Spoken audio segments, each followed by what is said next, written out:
oneui 9 is here on the Galaxy Z Fold 8. Let's dive in and see what's new. Let's go.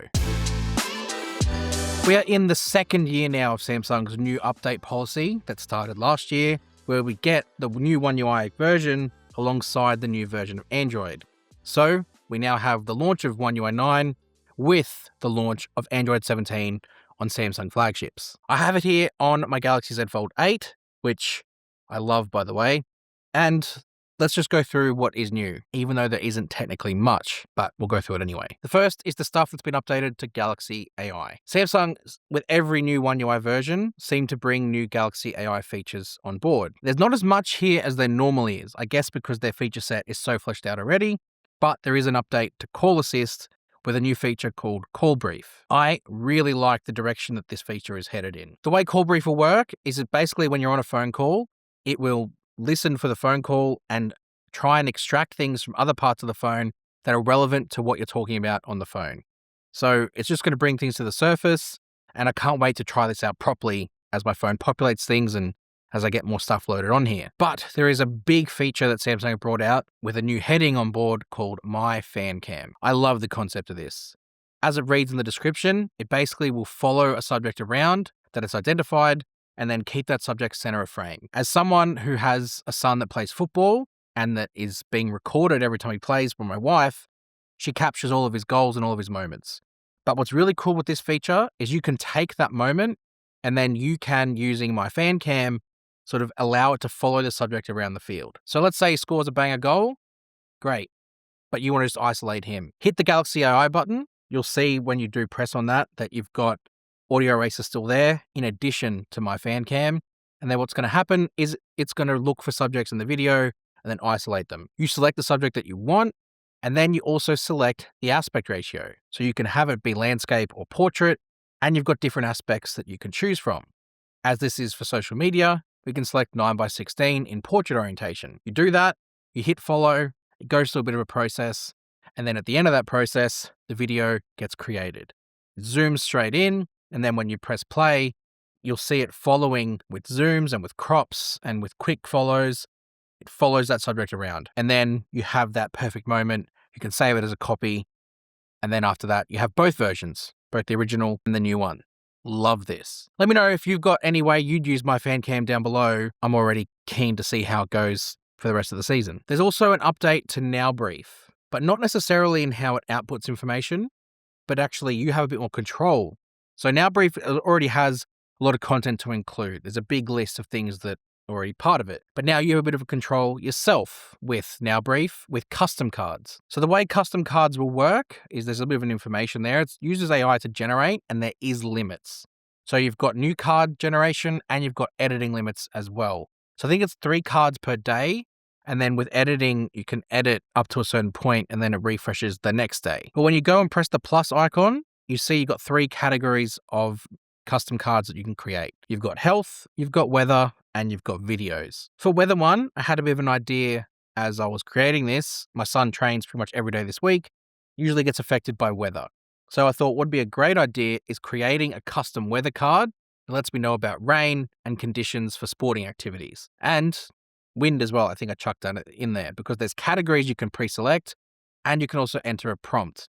The prompt is a little bit harder to generate, so it doesn't always work, but the categories absolutely does. Once you've got all that information in there, you then select next, and then you select when you'd like this card to show.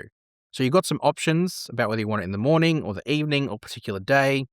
And then once you've selected that, you hit generate. Spits out the card and gives you a preview of it, how it will look in the Now Brief, and then that's it. It's going to show in your Now Brief at that point every time you've asked for it. You can edit a card too. Like I've got one here that I created about videos for Lionel Messi. Still the best in the world. I don't even know if that showed that I'm wearing. No, it didn't. Still the GOAT for me. Well, never was in doubt. But you can edit a card, whether it be the prompt or the categories. And again, it just shows you what it looks like inside the Now Brief. So that's really it for the Galaxy AI updates, at least some of the bigger stuff. There is an update to Bixby, but it's still the same. It just now gives you more ways to use it. So you can now create a Bixby widget. You can add it into your home screen. And what's great is that you basically have access directly to Bixby widget, kind of like you would with Gemini. You can either type to it or you can talk to it with the microphone icon. So you can, again, ask it things about the best player in the world, the best player that ever will be, and it will tell you about it. Launching into the camera, the first thing we'll go check is the settings, but there's nothing new that's in there.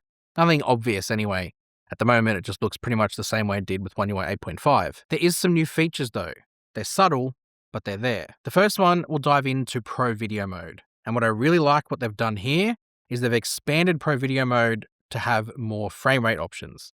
So when we've got 4K resolution selected, you can see all the frame rates you have available. You can go 25, 50, and 100, great options, and you've got 48 as an option there as well. And when you go to 8K, you've got 25 frames per second as an option in addition to 24 and 30. So just expanding the capabilities of how you can record video, the different frame rates you have available. There's also a new dual recording split view option that allows you to record in 9:16 or 16:9 side by side. And it's only in full HD though, so that's just worth knowing about.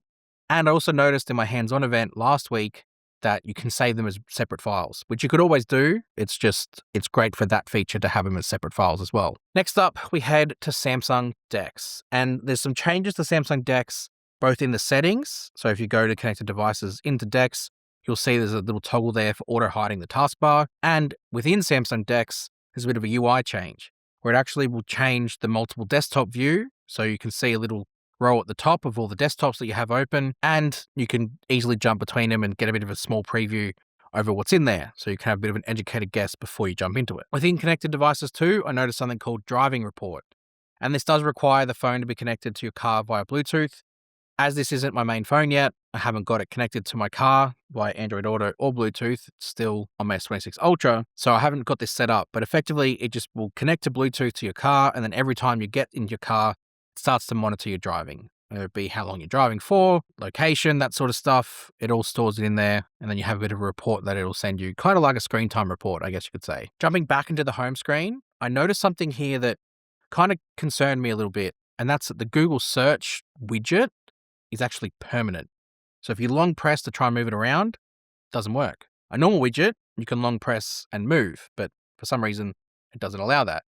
So when you go into home screen settings, you'll actually see a new toggle there for the search bar. And within there, you've got toggles for both search and finder. Turning them both on, you'll see that the search and finder are next to each other. Google search being Google search and finder being Samsung's finder that allows you to search things within your phone. It's decently compact enough on the home screen, but it still does take up a bit of space.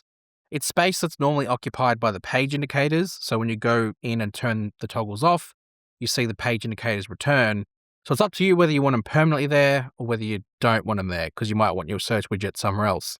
But at least you know you can turn them off should you want to. Whilst in the home screen settings, there's also a new thing, and this is probably foldable specific, for the dock area. Normally it just shows you apps, the apps that you have docked down there, but you can split it up to show recent apps as well, kind of like the way the taskbar works. You can have up to 4, and you see them appear there split by a line. Now the taskbar will still show the recent apps even with this turned off, but the fact that you can add them into the dock as well means that you shouldn't have to go into the multi-window or recents menu as much. It should just be able to be seen there. Samsung have also done a little bit of a small UI tweak to the settings. Gone are all the descriptions or the big lengthy descriptions that sit underneath each item in some of the apps or some of the menus, and in favor of just a nice cleaner preview. You can see the One UI 8.5 Galaxy AI is a great example how much descriptions there are in there. You can still go through each individual item and see the descriptions, but it looks a lot cleaner without the descriptions in the way. And also within that same menu, it highlights the change that Samsung have made, that if there is a description that's necessary, it doesn't sit inside the big white rectangle card. It sort of puts it subtly underneath in a different font and also a different color, so it doesn't give you as much of a overload of what's going on. Samsung have also updated accessibility settings, and when you go into there's a whole menu, what's new in One UI 9, and there's a big list of things that you can see in there, and does give you the option within there to try them out too. So I encourage you to go take a look if any of those are required for how you use your phone. There's some small tweaks to the quick panel, mainly through the brightness slider and the volume slider being made really thick, like really thick compared to what they were before. That's new. And there's a whole new menu inside settings called warranty and care. There's some stuff in there that effectively has been part of Samsung members. So you can see there all your devices in a list format or like a cycle format that you can sort of scroll through.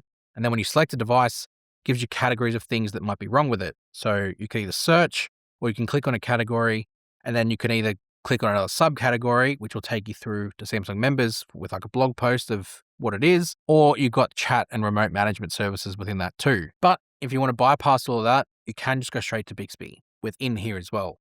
Bixby, it operates the same as it does outside of there, but it's sort of predetermined with some prompts at the top. And you can also go in and type in what your problem is and then let Bixby sort of search a response for you.